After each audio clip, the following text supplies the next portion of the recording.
ദൈവനാമത്തിന് മഹത്വം ഉണ്ടാകട്ടെ. നാഷണൽ അപ്പോസ്തോലിക് മീഡിയയുടെ വചനധ്യാനത്തിലേക്ക് ക്രിസ്തുയേശുവിൻ്റെ ധന്യനാമത്തിൽ ഏവർക്കും സ്നേഹവന്ദനം. ഇന്നത്തെ നമ്മുടെ അല്പസമയത്തെ വചനധ്യാനത്തിനായിട്ട് എടുത്തിരിക്കുന്നത് അപ്പോസ്തലനായ പൗലോസ് റോമാക്കാർക്ക് എഴുതിയ ലേഖനത്തിൻ്റെ 14-ാമത്തെ അധ്യായം 17-ാമത്തെ വാക്യം.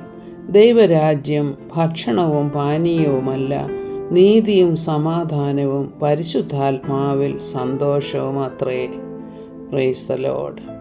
നാം ഇവിടെ പല കാര്യങ്ങൾ കാണുന്നുണ്ട്.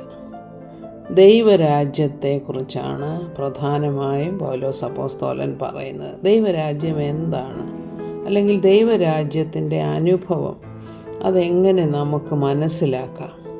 ഇവിടെ പറയുന്നത് ഭക്ഷണമല്ല, പാനീയവുമല്ല, പിന്നെന്താണ്? 3 കാര്യങ്ങൾ പറയുന്നുണ്ട്. നീതിയും സമാധാനവും പരിശുദ്ധാത്മാവിൽ സന്തോഷവും അത്രേ. അപ്പോൾ ദൈവരാജ്യത്തെക്കുറിച്ചാണ് ഇവിടെ പറയുന്നത്. അപ്പോൾ ലൗകികമായ നമ്മുടെ ചില കാര്യങ്ങളോ, ചർച്ചിലെ പ്രവർത്തനങ്ങളോ, അല്ലെങ്കിൽ നമ്മുടെ സോഷ്യൽ ലൈഫോ ഇതൊക്കെയാണോ? അല്ലെങ്കിൽ നമ്മളുടെ ആഹാര രീതികളാണോ? നാം എന്ത് കുടിക്കുന്നു, തിന്നുന്നു എന്നുള്ളതാണോ ദൈവരാജ്യത്തിൽ പ്രാധാന്യം അർഹിക്കുന്നത്? ദൈവരാജ്യത്തിൽ ഏറ്റവും പ്രാധാന്യം അർഹിക്കുന്നത് 3 കാര്യങ്ങളാണ് ഇവിടെ പറയുന്നത്. ഒന്ന്, നീതി, അതായത് റൈച്ചിയസ്നെസ്. സമാധാനം, പീസ്.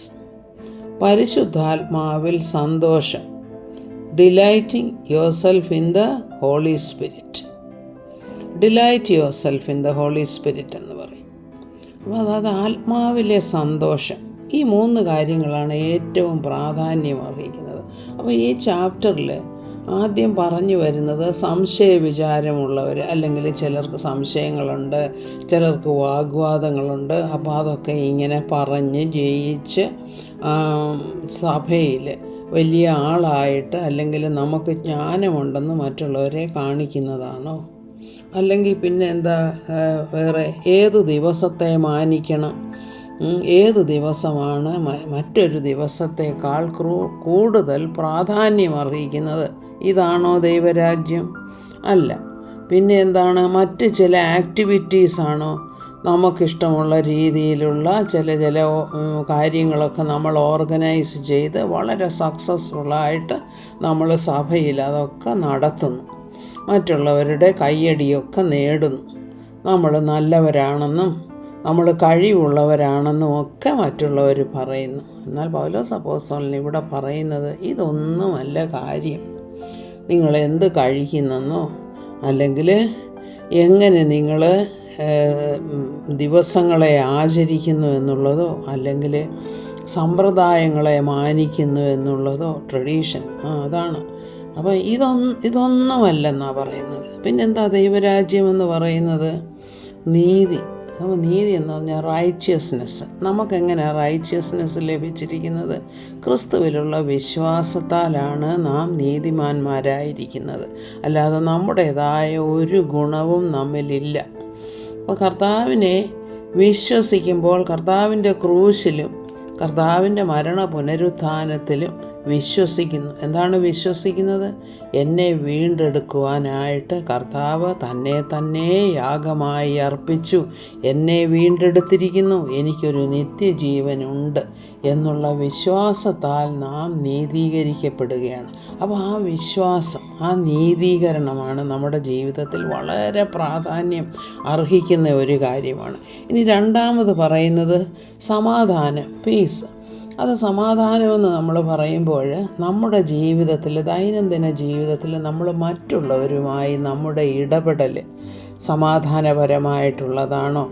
ദൈവത്തിന് പ്രസാദമുള്ള പ്രവൃത്തിയാണോ നമ്മളിൽ നിന്നും വരുന്നത്? അല്ലെങ്കിൽ മറ്റുള്ളവർക്ക് ദോഷമല്ലാത്തതും മറ്റുള്ളവർക്കും കൂടെ ഉപകാരമുള്ളതുമായ കാര്യമാണോ നമ്മളുടെ പ്രവൃത്തികൾ എന്നുള്ളത്? അതാണല്ലോ സമാധാനം. തമ്മിൽ നാം ആചരിക്കുന്ന സന്തോഷവും സമാധാനവും അതാണ്. ഇനി അടുത്ത ഒരു കാര്യം എന്താണെന്ന് വെച്ചാൽ പരിശുദ്ധാത്മാവിലുള്ള സന്തോഷം. ഇത് ദൈവ സ്നേഹത്തിൽ നിന്നും ഉളവാകുന്ന ആ സന്തോഷമാണ്. നാം പരിശുദ്ധാത്മാവിൽ ഉല്ലസിക്കുകയാണ്, പരിശുദ്ധാത്മാവിൽ സന്തോഷിക്കുകയാണ്. എന്ന് വെച്ചാൽ എൻ്റെ ദൈവം എൻ്റെ ആവശ്യങ്ങൾക്ക് മതിയായവനാണ്. എന്നെ നടത്തുന്നത് കർത്താവിൻ്റെ പരിശുദ്ധാത്മാവാണ്. എൻ്റെ ഉള്ളിൽ വസിച്ചുകൊണ്ട് എന്നെ നിരന്തരം ദൈവത്തോട് അടുപ്പിക്കുന്നത്, വിശുദ്ധിയോടെ ജീവിക്കാൻ എനിക്ക് ശക്തി തരുന്നത് പരിശുദ്ധാത്മാവിൻ്റെ പ്രചോദനങ്ങളാണ്, അല്ലെങ്കിൽ ഗൈഡൻസാണ് എന്നുള്ള ആ ഒരു വിശ്വാസം.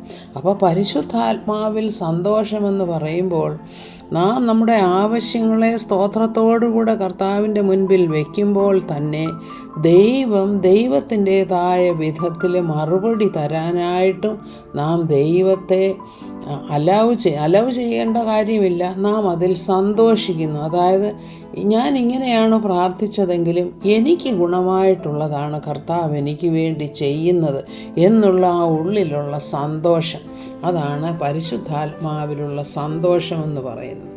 അപ്പോൾ ഈ 3 കാര്യങ്ങളാണ് നമ്മുടെ ജീവിതത്തിൽ ആവശ്യമായിട്ടുള്ളത്. ഈ 3 കാര്യങ്ങൾ നമ്മിലുണ്ടെങ്കിൽ നാം ദൈവരാജ്യത്തിലാണ്. അപ്പം ദൈവരാജ്യത്തിലെ ഈ സന്തോഷവും സമാധാനവും നീതിയും അനുഭവിപ്പാൻ തക്കവണ്ണം കർത്താവ് നമ്മെ സഹായിക്കട്ടെ എന്ന് പ്രാർത്ഥിക്കുന്നു.